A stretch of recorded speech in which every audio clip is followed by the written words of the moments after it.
What's it like actually sort of In working a man's field, you mean? in a man's field? Well, I think it's like a kind of just in the way things are evolving. I don't know if there's any, personally, can't think off the top of my head, or even if I sat and thought about it for hours, I can't really think of any really, really great female guitar players. I mean great, not just good technically, but you know, like an innovator, someone who's really, really done something. I mean, like someone like Jimi Hendrix or something. I don't know if any. Why? I don't know. It's led me to wonder if maybe chicks just don't have it in them. I don't know. Why aren't they doing it? I don't know. Maybe they can't.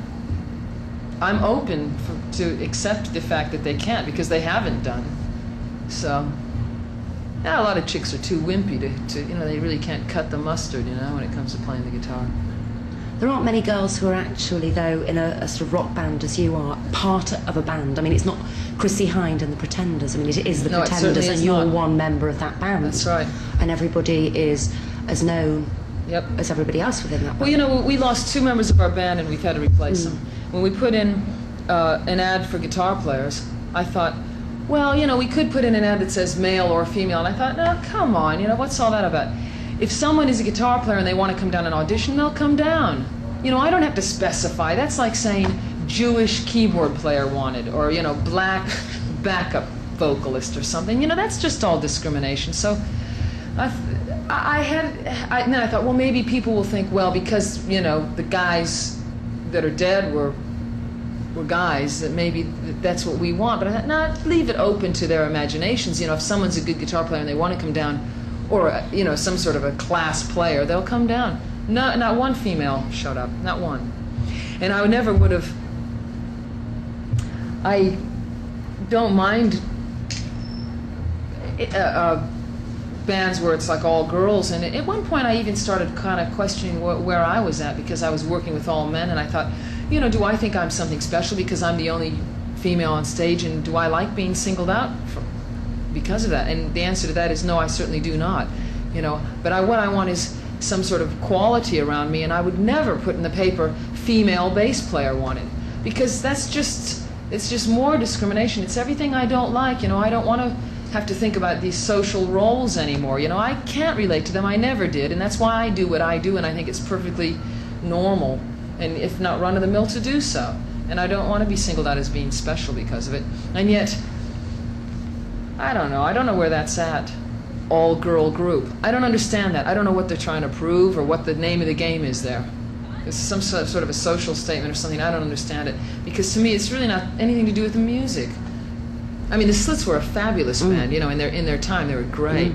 But that was like strictly a sort of attitude band, And I wanted real, people that could really play great, real great musicians.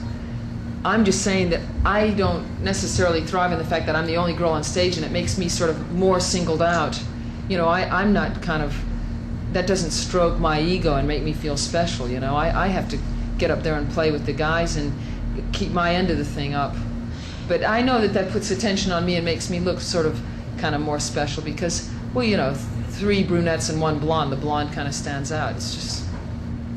What sort of music are you into? I mean, what sort of things did you grow up on music-wise? Just everything. To me, there's 2 kinds of music, good and bad, and it really doesn't make any difference what kind of a style it is, and it substantiates itself by being music. It doesn't have to fit into a category or have a message or anything like that. I believe in music, so I'm pretty open to all kinds of music. I'm completely open. If it's good and if it sounds good to me. So how does the band work? I mean, how do you all sort of get things together? You mean just how do we get the material together and that sort of thing? Well, generally I'll write a song on the guitar, just basic chords, lyrics, melody, and I leave it pretty open to interpretation, arrangement-wise and everything. And then I'll go in and I'll say, this song has this sort of a feel, and if I think it's important to start out, say, with the drums or something, I'll work that out with Martin first. Or else I'll start playing the song, and then if the band just falls right into something that I like, I'll just say, that's great, keep doing that.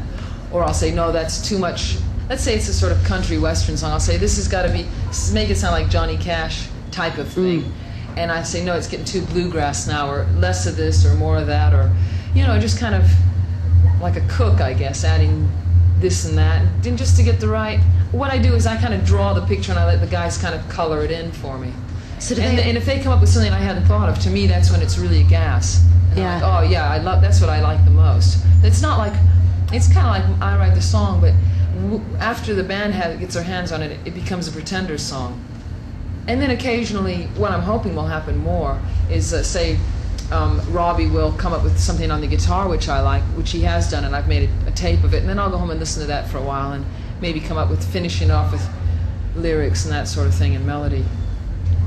Do they always look to you for ideas?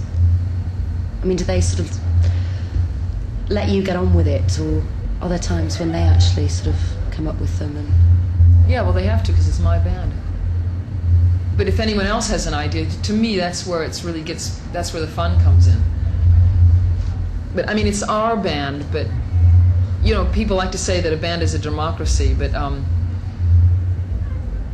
someone said to me something that was really good about that's a way of keeping everyone calm. You know, because at the end of the day, you know, someone has got to determine the way things are going. And I mean, if one of the guys came in with a song and they said, I want to do this song, and I'm the singer, I've got to sing it, and I just can't relate to it or sing it, it doesn't mean anything to me, I'll say, well, that's, you know, we can't do it. And I don't think, it's never happened that I've said, no, it has happened actually with the other band. I've come in and I said, I like this, I want to do it. And we never really worked it out, and it never really came to anything, because the other guys couldn't really get behind it. But that hasn't happened that much. We work things out together. It's a good, it works well. And it's unique to every band. I think every band has their own way of doing it. what is your favourite track? I like certain, like I might like a guitar solo in one track, or something, a drum fill in one track, which makes that track exciting to me. But or even the production or something on something. I love the production on 2,000 Miles, for example. To me, it really sparkles, and I like that. You don't actually include that in the set, though, do you? No, we haven't done, but simply because we did it, and to me, it just didn't really happen. It wasn't very exciting. So I want to take some time to kind of either pull the song apart or think of a different way of approaching it. Because you see, in that song, because I'm strumming chords which are very far apart on the neck of the guitar, so I have to look at the guitar the whole time, or else I'll hit the wrong chord, which I do all the time anyway, you know. But I mean, this one is particularly dodgy, so while I'm singing, I have to be looking at the neck of the guitar the whole time, and so I can't really look at the audience or anything. So there's not really much going on, much of a rapport going on between me and the audience, and then the other guys are there. I think the song's a little bit dull live. And Martin was thinking of maybe not playing drums on it and sitting down with us, and maybe if I sat on a stool or something with my knees up, I could hold the guitar in such a way that I could actually kind of look at the audience a little bit more playing it. So we've thought about different ways we could do that. And when we have some time, I mean, it sounds great when we play it. If I do say so myself, it sounds, you know, really good. But I didn't think it was coming across. We could do all the songs. That's what I like to do. I like to work out every song we've ever recorded. And if the song doesn't work for some reason, just keep hammering away at it until it does work. Because I think all the songs, we wouldn't have bothered to record them if there wasn't something in them. So. Did you decide to release 2,000 Miles for the Christmas market, or was that the record company because it mentioned Christmas? We wanted to release it as a Christmas single, and we sort of recorded it with that in mind. And we recorded it on Oxford Circus there in Air Studios, and we were looking down onto the Christmas lights, and it was like it was during December that we recorded it, and these lights really were twinkling underneath us, these little white lights in the Christmas trees below us. And I think we really captured the atmosphere of Christmas on that song, what we could see out the window, because we just stared out at that the whole time we recorded it. And I think it really sort of seeped into the studio, but by the time we finished it, we would have had 2 weeks, and then it would have been Christmas, and then it wouldn't have made a whole lot of sense to release it then. So we had to wait for a whole year to release it, which was kind of frustrating, but it worked out all right, I guess, in the end.